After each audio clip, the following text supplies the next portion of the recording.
오늘의 주요 뉴스입니다. 전국에서 유일한 식품 전문 산업단지인 익산 국가식품 클러스터가 제 역할을 하지 못하고 있는 것으로 나타났습니다.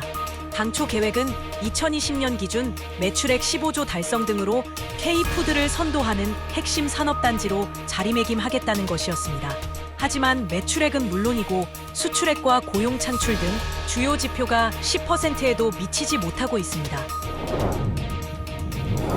현재도 포화 상태에 있는 군산 공공 폐수 처리장이 내년이면 폐수 대란이 우려되고 있습니다. 새만금의 2차 전지 관련 공장 가동이 늘고 내년 말 수산식품 수출 가공 단지가 들어설 예정입니다. 이에 따라 폭증하는 폐수 처리 대책 마련이 시급합니다. 여러분 안녕하십니까? 10월 14일 화요일 종합뉴스입니다. 익산 국가식품 클러스터는 전국에서 유일한 식품 전문 산업단지로 2017년에 만들어졌습니다. 당초 계획은 2020년 기준 매출액 15조 달성 등 K푸드를 선도하는 핵심 산업단지로 자리매김하겠다는 거였는데요. 현 주소는 초라하기만 합니다. 매출액은 물론이고 수출액과 고용 창출까지 그 어느 것 하나 본궤도에 오른 성과 지표가 없습니다. 2017년 전국에서 유일한 식품 전문단지로 조성된 익산 국가식품 클러스터. 당시 농림축산식품부가 발표했던 종합계획을 보면 2020년 기준 매출액은 15조 원 달성입니다. 또 수출액은 3조 원, 고용 창출은 2만 2천 명입니다. 하지만 당초 계획인 2020년은커녕 5년이 지난 작년 성과지표조차 초라하기만 합니다. 국회 어기구 의원이 밝힌 국정감사 자료를 보면 전체 매출액은 1조 5,812억 원, 계획 대비 10.5%에 불과합니다. 수출액은 319억 원으로 계획 대비 3.4%에 그쳤고 고용 인원은 1,825명으로 목표의 8.3%에 그치는 등 각종 성과 지표들은 미달입니다. 입주기업들은 국가식품 클러스터의 성과 지표가 낮은 것은 대부분 중소업체들이 몰렸기 때문이라고 지적하고 있습니다. 매출이나 수출, 고용 창출에서 한계성이 드러나고 있습니다. 육구직이라는 굉장히 어려운 실정입니다. 필요한 인력을 수급을 해야 되는데 이제 그게 어려웠고 국가식품 클러스터는 전국 유일 식품단지라는 수식어도 무색합니다.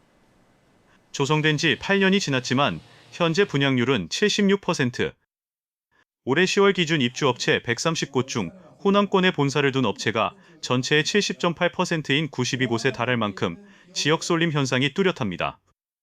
지난 8년간 국가식품 클러스터에 투입된 예산은 5,961억 원. 하지만 K푸드 성장의 중심 역할을 하지 못하고 여전히 변방에 머물고 있습니다. 정부는 내년부터 2029년까지 추진되는 63만 평 규모의 2단계 확장을 통해 입주업체 확대와 제품 다변화 등이 이뤄지면 경쟁력이 높아질 것으로 보고 있습니다.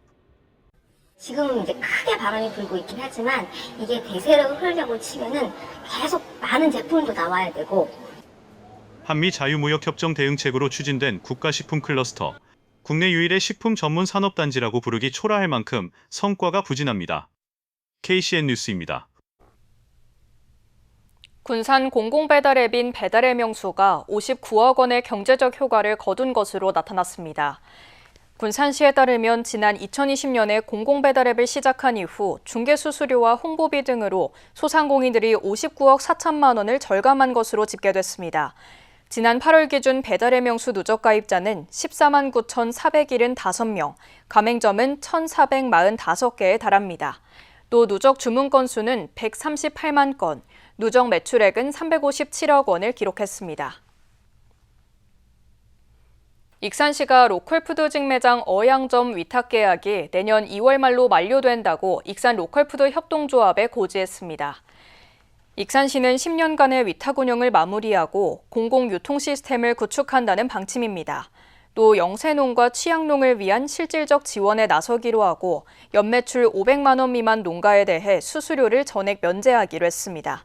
특히 기존의 조합원만 출하가 가능했던 방식에서 익산 지역 16,000여 농가 누구나 출하할 수 있도록 할 방침입니다. 수도권 기업의 전북 이전이 6년 동안 한 건에 불과한 것으로 나타났습니다.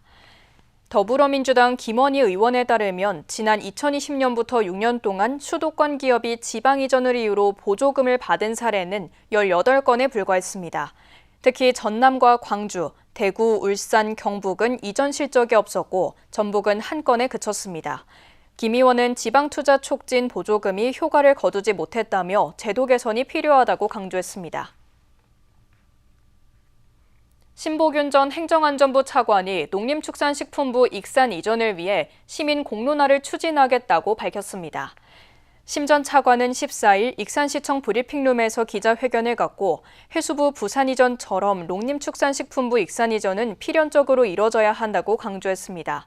또 시민 공론화를 위해 토론회를 진행하고 휴대전화 문자 민원 시스템을 활용해 시민 의견을 수렴하겠다고 설명했습니다. 최병관 전 전북자치도 행정부지사가 익산역 광장을 시민의 품으로 되돌리겠다고 밝혔습니다. 최 전 부지사는 오늘 보도자료를 통해 익산역 광장은 단순한 공간이 아니라 익산의 자존과 관계를 상징하는 도시의 심장이라고 강조했습니다. 하지만 유리벽과 계단, 4차선 도로에 가로막혀 도심과 물리적으로 단절돼 있고 좁은 광장과 복잡한 차량 동선으로 인해 시민이 머물기 어려운 구조라고 지적했습니다. 이에 익산역부터 중앙동, 영정동 문화예술의 거리를 거쳐 북부도로까지 이어지는 연결축을 복원해 역 광장을 중심으로 한 도심 회복 계획을 제시했습니다. 특히 전문가 자문단 구성과 시민포럼 개최 등을 통해 익산역 광장 회복을 공론화하고 구체화할 계획이라고 덧붙였습니다. 완주군의회가 대통령실에 전주와의 통합 반대 서한문을 전달했습니다. 완주군의회는 전주 완주 행정통합 반대 의견과 함께 주민투표 대신 군의회 의결로 통합을 결정해야 한다는 내용의 서한문을 오늘 대통령실에 전달했다고 밝혔습니다. 완주군의회는 지방자치법 제45조를 근거로 행정안전부 장관은 행정통합 권고 시 지방의회 의견을 들어야 한다고 언급했습니다. 이원택 의원이 국회 농림축산식품해양수산위원회 간사직에서 자진 사퇴했습니다. 이 의원은 내년 도지사 선거 출마 준비를 위해 오늘 간사직에서 물러났습니다. 이에 새 간사에는 윤준병 의원이 선임됐습니다. 국회 농해수위간사는 소속 정당을 대표해 농정 분야 법안과 예산 심사를 총괄하는 역할을 맡습니다. 새만금의 2차 전지 관련 기업 입주가 늘고 내년 말이면 수산식품 수출 가공단지도 들어서면서 폐수 처리가 과제로 떠올랐습니다. 군산시가 운영하는 폐수 처리장이 포화 상태에 놓이면서 사실상 폐수 대란이 우려되고 있습니다. 비흥항 군부대와 군산조선소 사이에 위치한 국가산단 폐수처리장. 지난 2004년 건립 이후 증설까지 이뤄지면서 하루 4만 3천 톤을 처리할 수 있습니다. 현재 처리 용량은 3만 7천 톤으로 최대 용량인 80%를 넘어섰습니다. 새만금 산단에 2차 전지 등 기업들의 입주가 늘면서 폐수 처리량이 많아져 포화 상태에 이른 것입니다. 정상적인 운영은 한 80, 최대 용량이 80% 정도 수준에서 운영을 해야 되거든요. 지금 그게 이제 너무 꽉 차 있어서. 아직은 2차 전지 기업 6곳 가운데 4곳만 폐수 처리장을 이용하고 있지만 유치된 기업이 모두 가동될 경우 폐수 대란이 우려되는 상황입니다. 새만금에 유치된 2차 전지 기업 21곳이 모두 가동될 경우 하루 8만 여톤의 고염도 폐수가 배출될 예정입니다.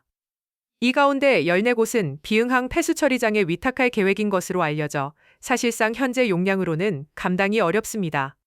이런 데다 새만금 수산식품 수출가공단지의 폐수 처리도 과제입니다. 내년 말 완공되면 폐수 처리량은 단계적으로 늘어 4년 뒤에는 2천여 톤, 때문에 시는 오는 2029년까지 13,000톤을 증설할 계획이지만 2차 전지와 가공단지의 폐수를 감당하기에는 역부족입니다. 기업 입주가 늘고 있는 새만금, 폐수 대란이 불가피해 보입니다. KCN 뉴스입니다. 도내 마약 사범 가운데 20대가 가장 많은 것으로 조사됐습니다. 조국혁신당 정춘생 의원에 따르면 도내에서 지난 3년 동안 경찰에 붙잡힌 마약 사범은 830명입니다. 이 가운데 20대가 280여 명으로 34%를 차지했고 60대는 21%로 뒤를 이었습니다. 경찰이 압수한 마약류 가운데는 대마초가 가장 많았습니다. 공보위가 없는 도내 보건지소가 늘고 있습니다. 국회 서현석 의원이 밝힌 보건복지부 국정감사 자료를 보면 지난 6월 기준 도내 보건지소 145곳 중 공중보건의가 배치된 곳은 33%인 48곳에 불과했습니다. 이는 지난해 배치율 47%보다 하락한 겁니다. 법원의 새만금공항 기본계획 취소 판결 이후 또다시 법적 분수령을 맞았습니다. 서울고등법원은 환경단체가 제기한 새만금공항 집행정지 가처분 신청에 대한 첫 신문기일을 오는 22일에 진행합니다. 집행정지가 인용되면 환경영향평가와 오는 11월 예정된 착공이 모두 중단됩니다. 전북도는 가처분 신청 기각을 받아내 오는 11월 예정대로 공사에 착수하겠다는 입장입니다. 2인 이하의 소형 어선도 구명조끼 착용이 의무화됩니다. 군산의 경우는 2인 이하 소형 어선은 기상특보가 발효되면 외부 갑판에 있는 경우에만 구명조끼를 착용해야 했지만 관련법 개정안이 19일부터 시행되면서 조업 시에는 구명조끼를 상시 착용해야 합니다. 이를 위반하면 300만 원까지 과태료가 부과됩니다. 지방의원의 의정활동 지원을 위해 투입된 정책지원관이 갑질 피해를 호소하고 있습니다. 국회 용해인 의원이 밝힌 지방의회 정책지원관 실태조사를 보면 응답자의 52.1%가 갑질 경험이 있다고 밝혔습니다. 갑질 유형을 보면 자녀의 등하굣길 운전이나 학업대리 수행, 회식 접대 강요 등입니다. 또 갑질 행위자로는 의원이 76.4%를 차지했지만 일반직 공무원도 60.8%로 나타났습니다. 군산의 악성 미분양 가구가 다소 줄었습니다. 국토교통부에 따르면 지난 8월 기준 군산의 악성 미분양 아파트는 303가구로 전달 319가구보다 16가구가 줄었습니다. 악성 미분양 아파트는 전체 미분양 물량 831가구 가운데 36.4%에 달합니다. 한편 도내 미분양은 2,694가구 가운데 익산이 958가구로 가장 많습니다. 계속해서 전북권 뉴스입니다. 도내에서 일하는 외국인 계절 근로자가 큰 폭으로 늘었습니다. 전북자치도에 따르면 도내 농촌 지역에서 일하는 외국인 계절 근로자는 2023년만 해도 2,800여 명이었지만 올해는 지난 7월 말까지 8,300여 명으로 집계됐습니다. 주로 베트남과 캄보디아, 필리핀 등에서 입국하고 있습니다. 반면 도내 지자체가 브로커 개입 없이 직접 근로자를 선발하면서 이탈률은 1%를 넘지 않고 있습니다. 도교육청이 직원을 사칭해 물품 구매를 대신해달라는 사기 사례가 다수 접수됐다며 주의를 당부했습니다. 도교육청에 따르면 나라장터 등록업체를 상대로 위조된 교육청 직원 명함을 제시하며 특정 업체를 통해 1억 원 상당의 흡연 측정기를 대리, 구매해달라는 연락을 받았다는 신고가 최근까지 6건 접수됐습니다. 도교육청은 어떠한 경우에도 전화나 문자 등 비공식 경로로 선입금을 요구하지 않는다며 사기가 의심되면 교육청에 확인하거나 수사기관에 신고해야 한다고 설명했습니다. 김관영 도정과 지역 정치권의 가교 역할을 담당하는 전북자치도 정무보좌관이 임용 석 달 만에 사표를 제출했습니다. 전북자치도에 따르면 정호윤 정무보좌관은 지난 13일 사표를 냈습니다. 도의원 출신인 정 보좌관은 송하진 전 지사의 측근으로 도지사 출마를 선언한 이원택 의원을 돕기 위한 행보가 아니냐는 해석이 나오고 있습니다. 지금까지 전북권 뉴스였습니다. 군산시가 고군산군도 해상 인도교 일부 구간 개통을 앞두고 관광 활성화에 나섭니다. 시에 따르면 말도에서 보농도를 잇는 제1교가 이달 중 시범 개통될 예정입니다. 시는 이번 개통을 계기로 고군산 서밋길 트레킹 관광을 확대하고 편의시설을 확충하고 홍보에 나서기로 했습니다. 고군산 서밋길은 말도에서 방출도까지 5개 섬을 잇는 해상 인도교를 중심으로 왕복 14km를 트레킹 길을 내년 상반기 완공될 계획입니다. 군산시가 국가정보관리원 화재로 인해 국민신문고를 대체한 온라인 민원창구를 운영합니다. 시는 지난 2일부터 누리집 내 세월전자 민원창구에서 민원을 접수할 수 있다고 밝혔습니다.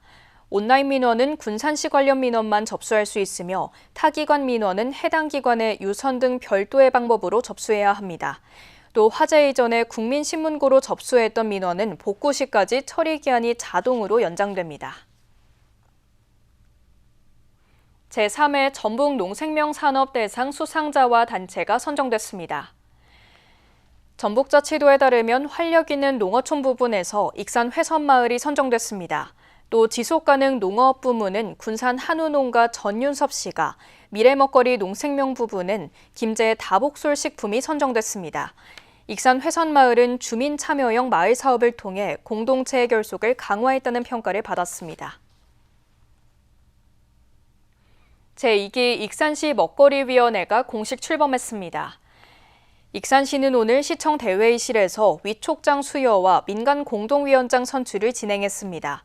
먹거리위원회는 지역 먹거리 정책 추진과 선순환 체계 구축을 위한 민관협력기구입니다. 농업인단체와 시민단체 등 다양한 구성원이 참여했습니다. 군산 예술의 전당이 가을을 맞아 다양한 공연을 선보입니다. 예술의 전당에 따르면 오는 16일에는 군산시립교향악단이 군산 설화를 바탕으로 한 어린이 창작음악극 은파 세바우 전설을 공연합니다. 18일에는 빛과 마술, 과학이 어우러진 체험형 공연 빛처럼 마법처럼, 25일에는 와이즈 발레단의 명작 발레 헨젤과 그레텔이 무대에 오릅니다. 또 26일에는 음파 유원지 물빛다리에서 7080 세대를 위한 야외 공연 라떼밥 콘서트가, 29일에는 비엔나를 배경으로 한 트래블 콘서트가 공연될 예정입니다. 익산 중앙시장 청년몰인 상상 놀이터에서 야간 포차가 운영됩니다. 야간 포차는 매주 금요일과 토요일에 걸쳐 오후 5시부터 10시까지 운영됩니다. 청년몰 입점 상인들은 저녁 시간 이후에도 중앙시장을 찾아 포장마차 문화를 즐길 수 있도록 야간 포차를 운영하게 됐다고 밝혔습니다. 전북에도 대도시권이 생겼습니다. 오늘 이재명 대통령이 주재한 제45회 국무회의에서 전주권을 대도시권으로 편입하는 방안이 최종 확정됐습니다. 이로써 지방자치가 시행된 지 30년 만에 전북이 호남권을 벗어나 독자적인 대도시권을 보유하게 됐습니다. 전북 대도시권은 전주를 중심으로 군산과 익산, 김제, 완주 등 5개 지자체로 묶였습니다. 앞으로 광역도로와 교통개정 신설로 신도시급 지원 근거가 확보됐습니다. 다음은 우리 동네 소식입니다.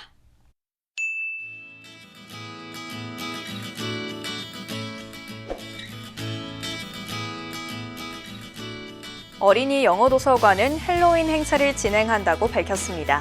이번 행사는 어린이 영어도서관의 연례 프로그램으로 지역 어린이들이 영미권 문화를 직접 체험하며 영어를 친숙하게 배우는 기회를 제공하기 위해 마련됐습니다.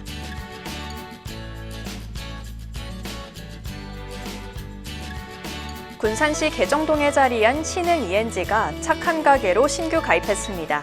이번에 신규 등록한 신흥 ENG 김영상 대표는 평상시 개정동 주민자치위원으로 활동하며 성금 기탁 및 현물 기부 등 지역 사회를 위한 봉사에 앞장서 왔습니다. 이어서 내일의 날씨입니다.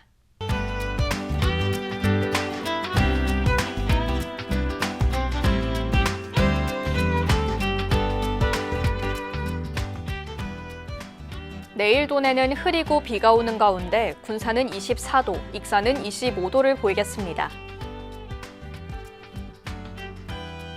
내일 기온은 15도에서 26도를 보이겠습니다.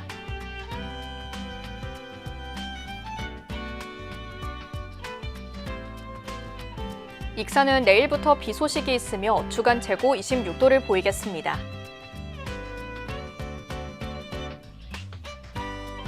군산도 내일 비가 내리며 바다의 물결은 최고 1.5m로 매우 잔잔하게 일겠습니다. 날씨였습니다.